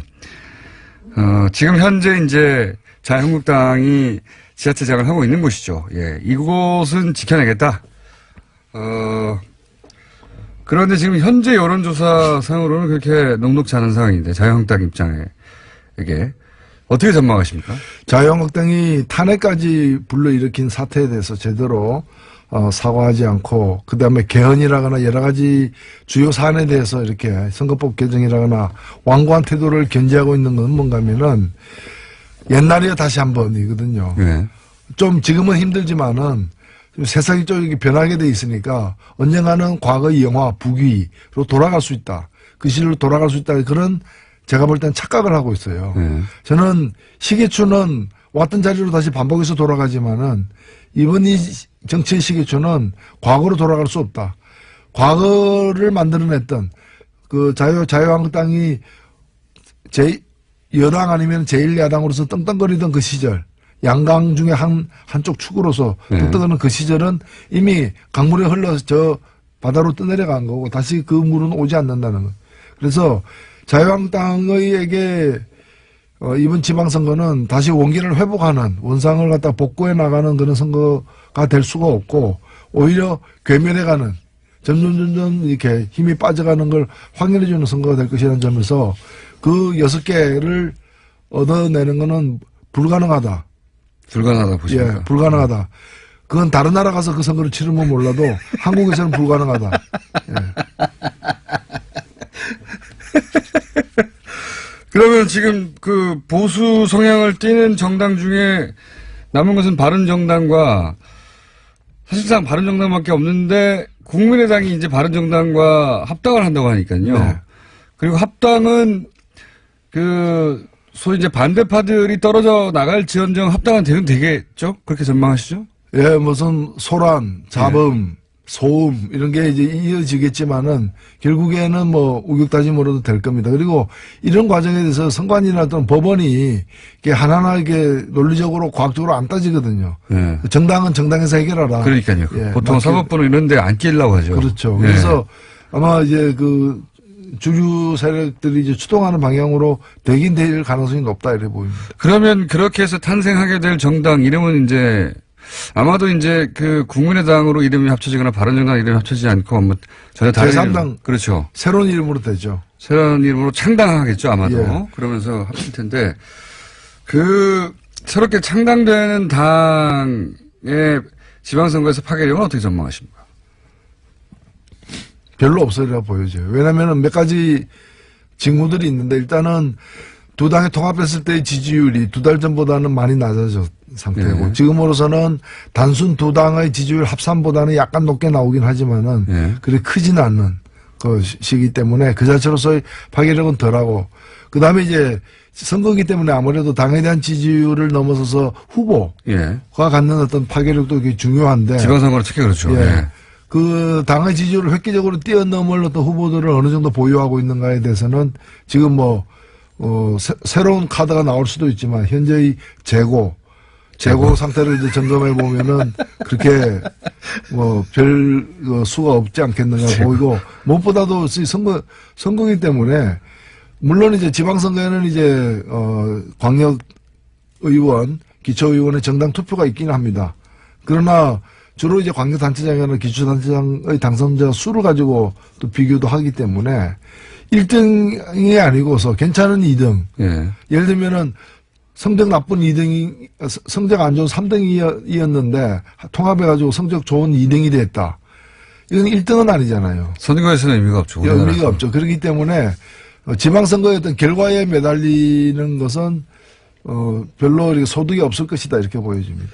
그러면 이 두 당이 합당됐을 때 최대 수혜자는 누가 되겠습니까? 유승민 대표가 될까요? 안철수 대표가 될까요?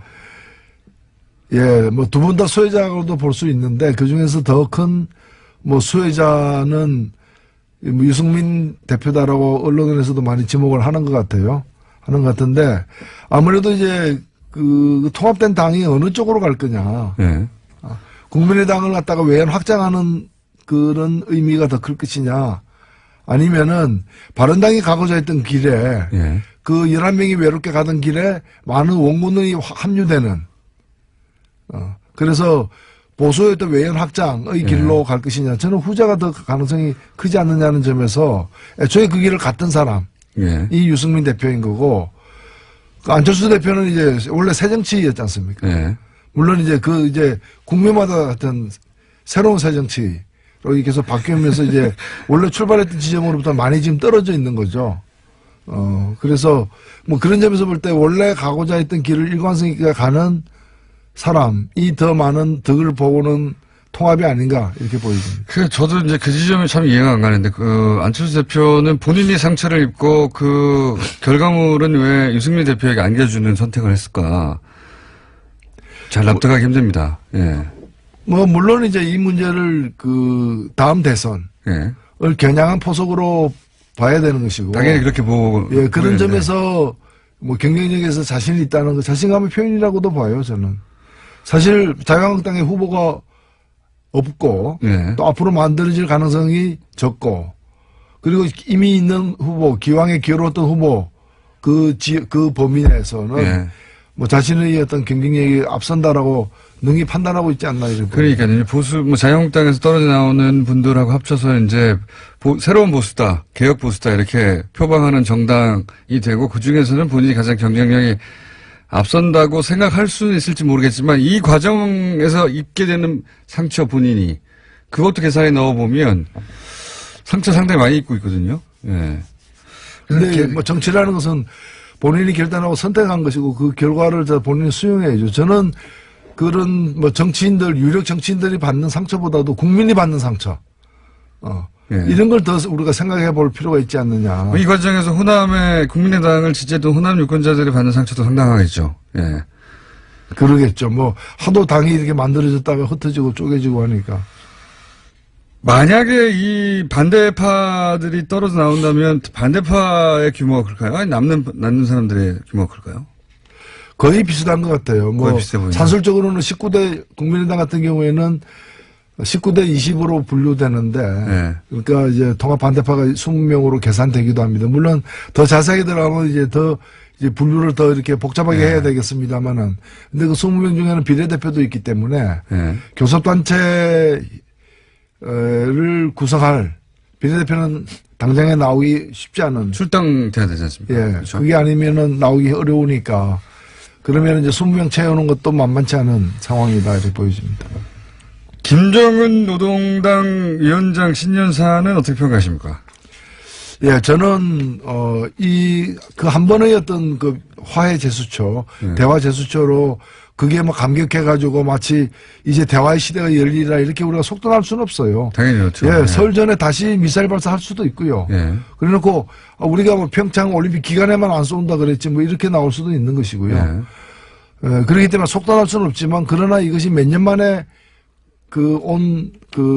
대화 제스처입니까? 그렇기 때문에 이걸 저쪽의 의도가 어떻든 간에 우리는 우리의 의도와 목표를 가지고서 이 기회를 잘 활용해야 된다. 그리고 적극적으로 활용해야 된다. 찬스가 오긴 왔죠. 그건 왔죠. 예. 오히려 사실 작년에 그렇게 많은 사람들이 손가락질을 했거든요. 저렇게 미사일 핵 실험 펑펑 해야 되는데 무슨 베를린 선언이고 무슨 운전자론이고 무슨 또 그 대화 제안이고 무슨 또 평창 올림픽이냐. 가능성이 적어 보였지만은 사실은 북도 그런 미사일만 쏠 수는 없잖아요.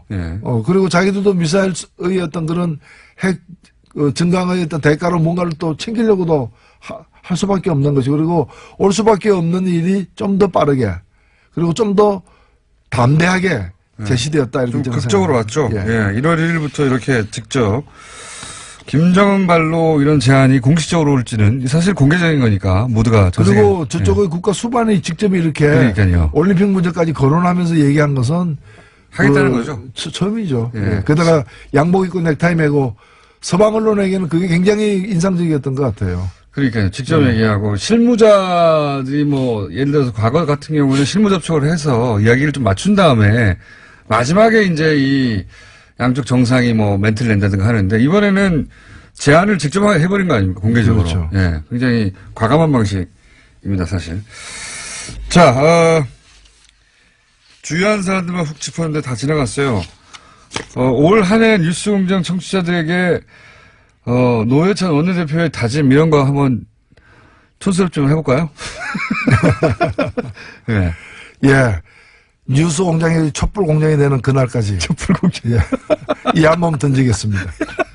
아니, 촛불 다시 지나는데 뉴스 공장이 왜 다시 촛불 공장이 돼야 됩니까? 세상을 밝히려면은 예. 더 많은 촛불이 필요합니다. 마음의 촛불은 꺼질 수가 없습니다. 납득이 되진 않습니다만은. 받아들이도록 하겠습니다. 자, 오늘 여기까지 하겠습니다. 정의당 노회찬 원내대표였습니다. 감사합니다. 네, 고맙습니다. 불친절한 AS. 오늘 2부에서 두 여론조사 전문가의 덩치 매치 있었죠. 덩어리 매치. 사진 보시면 아십니다. 왜 제가 그렇게 부르는지. 대단한 덩치 두 분이 들어오셔가지고 저를 왜소하게 만들었는데 아마 페이스북에도 저희 뉴스공장 페이스북에도 올라가 있을 거예요. 사진을 같이 찍었는데 저보고 앞에 나서라고 해서 제가 좀 크게 보입니다만 실물은 두 분이 훨씬 장대합니다. 이 코너 저희가 매주는 아니더라도 고정 코너화 해볼 생각입니다. 저희가 기획 중이고요. 그리고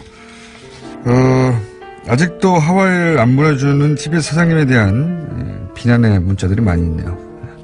사장님, 비난 문자 많이 있습니다. 그리고 이제 한 가지 저희가 감사 인사드려야 할 것이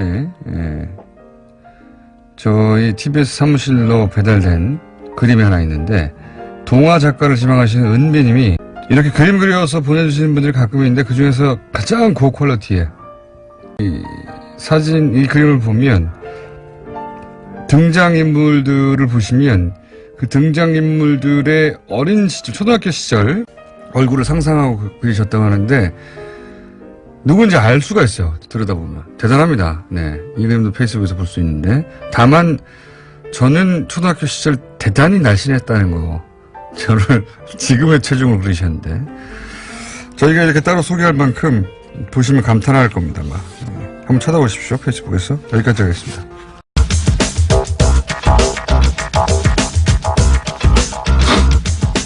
자, 과학계에 아무도 아니죠. 권정우 씨 나오셨습니다. 네, 제가 사실 과학계 유재석으로 불리고 있거든요. 네, 주변 일부에서. 과학계, 사실은 과학을 한 분도 아니고 과학에 대해서 전공한 분이 아닌데도 불구하고 과학계에서 무슨 행사만 하면 요즘 이 원종우 씨가 불러나와가지고. 그래서 과학계 유재석이라고. 과학계 유재석이라고. 계속 밀고 있는데 아무도 안 불러줍니다, 사실. 이게 참 인생이라는 게 어떻게 풀릴지 모른다는 게, 몇 번 얘기했지만 원종우 씨가 정말 과학에 대한 얘기를 하면서 먹고 살게 될 줄은 정말 몰랐어요. 원종우 씨가 어느 날 이게 이제 풀리게 된 계기 중에 하나가 제가 알기로는 UFO에 꽂혀가지고 UFO에 대한 책을 하나 썼어요. 그 딴지일보에 연재했던 거지 않습니까? 그리고 저한테 서문도 부탁해가지고, 저도 썼어요. 이 정도 설득력 노력이면은 UFO가 없어도 있어야 되는 거라고. 그렇죠. 썼는데, 거기서부터 조금씩 꾸역꾸역 그쪽으로 가더니, 이제는 정말 국내 내노라는 박사님들 모시고, 토크를 하고 막, 사람이 어떻게 풀릴지 모르겠네요. 여러분, 전공 다 필요 없어요, 여러분. 다 필요 없습니다. 희망을 가지십시오. 인생 이것저것 다 해보세요. 네. 다 해보다 보면 자기한테 맞는 게 뚝 나올 수도 있어요. 얻어 걸리는 게 있는 거죠. 자, 오늘은 뭡니까? 네. 오늘은 개띠니까 올해 황금 개띠라면서요. 왜 황금이 붙는 거죠? 이게 무술년인데 무자에 금이란 뜻이 있대요. 어허. 저도 찾아봤는데 그래서 황금 개띠라고 하는데 그래서 개 이야기를 좀 드릴까 합니다. 개 이야기. 해보세요. 개는 사실 사람이잖아요. 그죠? 어떤 의미에서 사람입니까? 사람이랑 굉장히 유대가 많고 감정적인 유대가 많고 그래서 가족같이 되는 그런 동물이고 그래서 이제 개가 어떻게 이렇게 되었나 개를 길러보신 분들은 이제 알게 됩니다. 알게 되죠. 예. 개 키우시나요? 지금 저는 개를 키우는데, 네네. 한 마리. 저 예전에는 어릴 때 키웠던 기억 말고는 이제 성인이 된 이후로는 처음 다시 키웠는데, 네. 이 개 엄마 아빠라고 부르잖아요. 네. 처음에는 저는 이해가 안 갔어요. 개 주인이지. 견주. 예, 개 주인이지. 엄마 아빠라고 아기라고 부르고 개를. 네. 한 몇 년 키워보면 그게 다 이해가 갑니다. 그렇죠. 예, 예. 그래서 사실 뭐 개가 뭐 수학 문제, 미적분 이런 것만 못 풀지 뭐 느끼거나 생각하는 게 사람하고 별다를 게 없다. 예. 근데 미적분은 전화 공정제임도 못 푸니까. 풀었던 적도 있습니다. 아, 그래요? 지금 새까맣게 기억이 안 나지만, 네. 예. 어쨌든 개는 사람이다. 예. 그래서 이제 개가 어떻게 이렇게까지 됐을까 네. 생각을 해보면 다들 아시다시피 개는 원래 늑대였잖아요. 옛날에. 그렇게 하니까 그런 줄 아는 거죠, 뭐. 네. 예. 늑대는 되게 사나운 동물인데 예. 왜 이렇게 됐냐고 생각을 해보면 늑대는 굉장히 큽니다. 아주 크죠.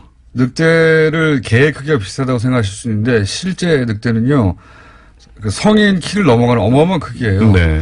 만나면 죽겠구나 하는 생각이 들 정도로 큽니다. 늑대는. 근데 얘네 그렇게 사납고 큰 네. 이제 포식자인 맞습니다. 늑대가 이렇게 된 그 배경에는 원래 이제 늑대가 포유동물 중에 가장 사회적인 동물이었다. 네. 그래도 알려져 있잖아요. 예. 사냥할 때 이제 작전을 짭니다, 얘네들은. 그렇죠. 다큐멘터리 같은 거 보면 대단하죠. 그냥 서로 돕는 정도가 아니고 네. 작전을 짜가지고 이제 한꺼번에 합심을 해가지고 역할 분담도 확실하고요. 그렇습니다. 일단 머리도 좋고 그리고 서로 간에 그렇게 평생 해로하고 동반자가 돼주고 예. 서로의 새끼를 보살피고 아무튼 사회성이 굉장히 강해요. 예. 이런 부분이 이제 결국 지금 걔가 가지고 있는 뭐 헌신이나 뭐 애정이나 사회성 이런 걸로 이제 연결이 된 거라고 볼 수가 있는데 걔가 그리고 굉장히 오래됐죠, 인간하고 같이 지낸 지. 최근까지만 해도 한 1만 2천 년 전 정도라고 생각을 했었어요. 네. 길어야 1만 5천 년이다. 예. 근데 최근에 2000년 넘어서 예. 3만 년이 넘은 개 두개골들이 이제 발견이 됩니다. 사람하고 같이 있었던. 사람하고 같이 썩었던 건 아닌데 이제 늑대의 머리가 아닌 개의 머리 형태로 아하. 이미 좀 변해 있는 그게 벨기에하고 시베리아에서 발견이 됐어요. 예. 그래서 더 오래된 게 아니냐. 3만 년 이전에 이미 개가 예, 그랬을 수 늑대로부터 있다. 분리돼서 그렇죠. 개가 된 게 아니냐. 예, 그런 얘기가 나오고 있죠. 제가 개와 관련해서 읽은 책 중에 가장 그 설득력 있었던 그 이야기가 뭐였냐면 사람이 개를 선택해서 네. 가축화 혹은 뭐 애완동물화 하였다라고 우리는 인간 중심으로 생각하는데 그 시절로 돌아가 보면 뭐 10,000년 전이든 30,000년 전이든 당시만 하더라도 이 개를 예를 들어 늑대의 새끼를 사람이 기르면 당연히 가축화하거나 사람하고 친근해질 거라는 것을 알고서 우리가 데려온 게 아니다. 네. 그러니까 사람 중심으로 생각하는 게 그런 거다. 그게 아니라 개가 사람이 버린 그러니까 늑대 중에 일부가 사람이 버린 음식을 먹으면서 인간 주변에 있으면 이롭구나 생각해서 인간 주변에서 그러니까 늑대가 선택했다는 거죠. 예, 사실 그런 인간과 얘기가 같이, 있고요. 네. 인간과 같이 살기를 선택했다는 설. 예, 맞습니다. 늑대가 와가지고, 그러니까 사실 사나운 늑대를 뭐 사람이 이렇게 해가지고, 뭐 예. 애완동물 하기도 어려운 거고, 늑대가 와가지고 사람 주변에 좀 그중에 순한 애들이, 예. 이제 쓰레기도 먹고 음식 남은 것도 먹고 하다가 순한 애들이 동화가 되면서, 예. 그 순한 애들의 자손들은 또 순하게 또 예. 태어나니까 그러니까 점점 순해졌다. 늑대가 선택한 거지. 예, 예. 사람이 늑대를 선택해서 저 동물은 우리가 인간의 동반자가 될 것이야 하고 네. 알고서 가축한 것이 아니다. 예. 뭐, 그랬겠어요. 뭐 그러니까 당시 사람들이. 그게 그렇게 될 거라고 어떻게 알았겠어요? 몰랐겠죠. 예. 예. 그리고 그런 여유가 없었다 그 시절에는. 그렇습니다. 예. 얘는 일단 무서운 또 포식자인데. 그리고 이제 재밌는 얘기가 뭐냐면 개가 없었다면 지금 우리의 현생 인류도 없었다는 이야기가 또 있어요. 어떤 의미에서? 이건 무슨 얘기냐면 네. 고생물학자이자 인류학자인 팻 시포먼이라는 사람이 쓴 책에 나오는데 예. 우리 직계 조상이 이제 크로마뇽인 아니겠습니까? 이 크로마뇽인들이 네안데르탈인을 멸종하고 유일한 인간종으로 이제 지구에 살게 되죠. 예. 근데 생각해 보면 네안데르탈인이 키도 크고 예. 뼈도 두껍고 힘도 세고 그렇다고 하더라고요. 예. 심지어 이 뇌 용량도 컸습니다. 머리가 크다고 꼭 머리가 좋은 건 아닙니다. 예, 그 여러 가지 신뢰가 있긴 합니다만은. 예. 근데 원종호 씨가 머리가 굉장히 좋아야 되잖아요, 그러면. 그럼 공론장님도 마찬가지죠. 이 네안데르탈인을 어떻게 이겼을까 크로마뇽인이 예. 저 개를 키웠기 때문이다라는 주장을 했어요. 개가 사냥도 잘하고. 그렇죠. 왜냐하면 이 개가 이제 싸움을 하면은 네안데르탈인한테 크로마뇽이 지는데 개가 사냥도 하고 싸움도 하고 이제 크로마뇽을 도와서 그랬다. 융성시켰기 때문에 그런 설이 네안데르탈인은 있다. 멸망했다. 그런 설까지 있어서 이게 사실이라면 우리가 개의 도움을 받아서 이제 지구의 인류가 이제 유일한 인류가 된 거다. 그 설이죠, 뭐. 설이죠. 나름대로 근데 뭐 학설인 거죠. 네. 그리고 아까 말씀드린 그 1만 2천 년 전에 옛날에 발견된 그 개화석. 예. 이거는 이제 사람하고 같이 발견된 건데 예. 그때 이 사람이 강아지를 쓰다듬은 채 죽어 있어요. 같이 껴안고 죽었나 보네요. 예, 그러니까 이미 이때부터 네. 굉장히 사람하고 개하고는 지금과 다름없는 유대 관계가 이미 형성되었었다. 그거는 뭐 이미 그 가축화한 개 같은 경우에는 주인 혹은 뭐 동반자를 뭐랄까 따르는 정도가 다른 동물하고는 다르니까요. 그렇죠. 정말로. 예.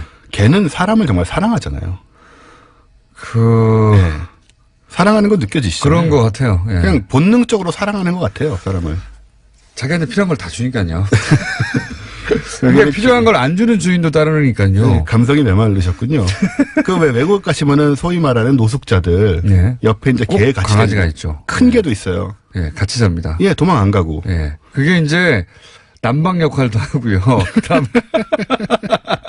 난방 역할도 하고 그리고 또 동종 사는 데도 유리하고 거리에 도움이 되죠. 예. 그리고 이제 실제 그 자기 보호도 되고요. 그렇죠. 개가 네. 여러 용도로 외국의 그 노숙자들은 거의 많은 경우에 예, 개를 옆에 껴안고 있습니다. 확실히 근데 그런 의도를 알면서도 개를 옆에 데리고 있으면 좀 좋게 보여지는 한편으로는 불쌍하기도 하지만 개가 예. 그 개한테만 있어요. 먹을 걸 주고 가는 수도 있습니다. 네. 근데 이제 궁금한 건 뭐냐면 네. 개는 왜 이렇게 종류가 많으냐. 근데 개는 사실 한 종이거든요. 생물종으로 따지면. 네. 한 종이란 말은 모든 개 종류가 다 교배가 가능하다는 얘기죠. 그렇죠. 새끼가 태어날 수 있고, 그럼 이제 동물, 생물적으로는 한 종이라고 얘기를 하는데, 네. 우리 이제 소위 말하는 품종이라고 네. 해서 개 모습이 다른 거는 품종이라고 얘기할 수 있죠. 인간이 인위적으로 그렇게 만들어냈다는 거니까. 그렇죠. 예. 이게 지금 340종이나 됩니다. 그렇게 만들어낸 종이요. 예, 네. 우리가 아는 것만 몇십 개에 불과하지만, 작은 거는 몸무게가 500g부터 시작이 되고요. 아, 그런 거는요. 예. 그 정말 잔인한 행위예요. 아주 과하게 만든 거죠, 정말로. 네. 네. 그 실제 강아지가 개가 지탱하기 위해서 필요한 뭐 신장이라든가 근육이라든가 이런 게 있는데 그렇죠. 너무 작게 컵에 들어가게 인간이 인위적으로 만들어가지고 건강하게 못 살아남아요. 네, 이 성체 크기가 이렇다고 하는 거니까 네. 이런 개는 뭐 한 뼘 정도 길이밖에 안 되는. 정말 잔인한 행위입니다, 사실. 크게는 100kg이 넘는 개까지 있으니까 이게 다 한 종이가 교배가 가능하다. 100kg요? 예. 100kg가 500g짜리를 어떻게 물리적으로는 안 되지만 이제 유전학적으로는 가능하다는 얘기죠. 그러면 송아지인데 송아지. 예, 이게 교배를 권장할 수는 없죠.